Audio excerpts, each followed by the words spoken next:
भाई मैं तो सेल्फ टॉट आर्टिस्ट हूँ। बहुत ज़्यादा किताबें भी पढ़ता हूँ, यूट्यूब पे वीडियोस भी देखता हूँ और आर्ट की प्रैक्टिस भी करता हूँ। मुझे क्या ज़रूरत टीचर की।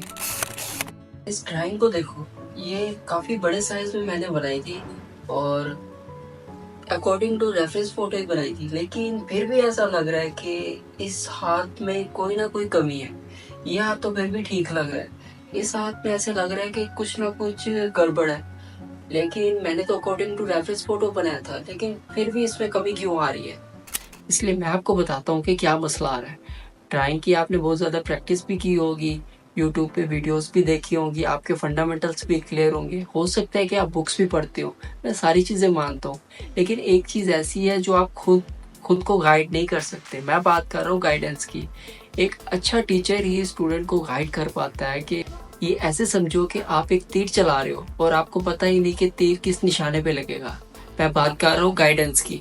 चलो कुछ टाइम के लिए हम मान लेते हैं कि आप सेल्फ टॉट आर्टिस्ट हो, आप बेस्ट हो।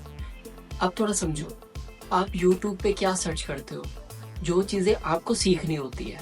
आप कौन सी बुक्स पढ़ते हो जो आपको सीखनी होती है, आपको पढ़नी होती है। आप अभी तक वो ड्राइंग कर रहे हो जो आप सीखना चाहते हो या जो आपको पता है। लेकिन एक टीचर आपको वो सिखाता है जो आपको नहीं पता, और जो आपके दिमाग में क्वेश्चन पैदा होते हैं वो भी आपको सिखाता है। पहले स्टार्टिंग में मुझे भी यही लगता था कि मैं बेस्ट हूँ, मेरी ड्राइंग बहुत अच्छी है, बस मैं ड्राइंग कर लूँगा तो काफ़ी है, उसके अलावा मुझे कुछ भी नहीं चाहिए। लेकिन जैसे जैसे मैंने ड्राइंग करना शुरू की और मैं एक स्टूडियो गया, मैंने वहाँ पे एक सर से सीखा, फिर मुझे पता चला कि ड्राइंग में फंडामेंटल्स होते हैं, एंगल्स होते हैं, एनाटॉमी होती है, टेक्सचर होता है, वैल्यूज़ होती है, बहुत सारी चीज़ें होती हैं। तो जैसे जैसे मुझे ये चीज़ें पता लगने लगी, तो फिर मुझे पता चला कि आर्ट की स्टडी भी होती है। क्योंकि हम फ्री हैंड ड्राइंग फन के लिए, हॉबी के लिए कर लेते हैं, लेकिन जब हम इसको प्रोफेशन बनाने लगते हैं तो हमें एक टीचर की ज़रूरत पड़ती है, जो हमें गाइड करता है कि क्या कौन से स्टेप पे हमें कैसे काम करना है, हमारा स्टाइल कैसे है। अच्छा, स्टाइल से याद आया, जब हम एक सर से सीख रहे होते हैं ना, तो हम ड्राइंग करते करते हमारे सर को खुद पता चल जाता है कि इसका स्टाइल क्या है, और वो हमारा स्टाइल हमें बता देता है कि तुम्हें क्या चीज़ पसंद है। जैसे मुझे स्टार्टिंग में लगता था कि मुझे पेंटिंग करना पसंद है, लेकिन जब मैं स्टूडियो गया तो मुझे पता चला कि कलर पेंसिल्स होती हैं, ओथेलोस पेंसिल भी होती हैं, और ग्रेफाइट का तो सबको ही पता है कि ब्लैक एंड वाइट जो ड्राइंग पेंसिल होती है। तो डिफरेंट डिफरेंट मीडियम्स जब मैंने एक्सप्लोर किए, तो मुझे पता चला कि मुझे जो काम करना पसंद है वो कलर पेंसिल में, क्योंकि उसमें मेरी ड्राइंग भी अच्छी बन रही थी। तो मेरा स्टाइल वहाँ से निकलना शुरू हो गया। आर्ट के जो बेसिक फंडामेंटल्स होते हैं वो देखने में बहुत ही सिंपल लगते हैं, लेकिन उतने ही ज़्यादा डिफिकल्ट होते हैं, बहुत कंफ्यूज करते हैं हर बार। अभी भी मुझे वो कभी कभी भूल जाती है कुछ कुछ चीज़ें कि वो कैसे हुई थी। इसलिए आप टीचर के पास जाके फिजिकली ही सीखें कि कैसे ड्राइंग को लाइव किया जाता है। ये सारी कैटेगरीज आप आराम से सीखें।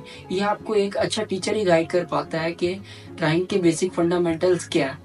और मैं आपको 5-10 साल के लिए नहीं कह रहा कि आप एक टीचर के पास जाके सीखो, बस 3 से 6 महीने सीख लो। आपके जैसे ड्राइंग के फंडामेंटल्स क्लियर होंगे, खुद से एक्सपीरियंस करो, खुद से ट्राई करो, अपने रफली काम करो जैसे फिर आपको दिल करे। अगर आपका आईक्यू लेवल 160 है और आपको लगता है मैं आइंस्टाइन हूँ, फिर आपको ज़रूरत नहीं है किसी टीचर की। गाइडेंस का मतलब ये नहीं था कि सिर्फ फंडामेंटल, गाइडेंस का मतलब था कि आपको अपॉर्चुनिटीज़ का पता होगा, राइट वे का पता होगा, ये पता होगा कि मैं किस वे पे जाऊँ। आपका स्टाइल है तो उसको किस तरह इन्हेंस करना है, ये सारी चीज़ें उसी में इंक्लूड होती है।